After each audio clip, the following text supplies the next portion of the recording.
ኣብ ሰማያት እትነብር ኣቦና ስምካ ይቀደስ መንግሥትኻ ትምጻእ ፍቓድካ ከምቲ ኣብ ሰማይ ዝኾነ ከምኡውን ኣብ ምድሪ ይኹን ናይ ዕለት እንጀራና ሎሚ ሃበና ንሕና ንዝበደሉና በደሎም ከም ዝሓደግናሎ ኣበሳናን በደልናን ሕደገልና ካብ ኩሉ ክፉእ ዘበለ ነገር ፈጺምካ ኣድሕነናን ባልሃና እንዳኣምበር ኣብ ፈተና ኣይተእትወና መንግሥትን ሓይልን ክብርን ንዘለዓለም ብሓቂ ናትካ እሞ ኣሜን። ኦ ኣዴና ማርያም ብናይ ቅዱስ ገብርኤል መልኣኽ ሰላምታ ሰላም ንብለኪ ኣለና።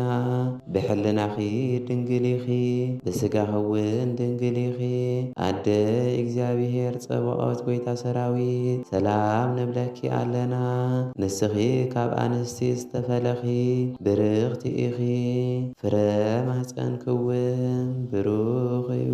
ኦ ምልዕተ ጸጋ እግዚኣብሔር ምሳኺ እሞ ደስ ይበልኪ።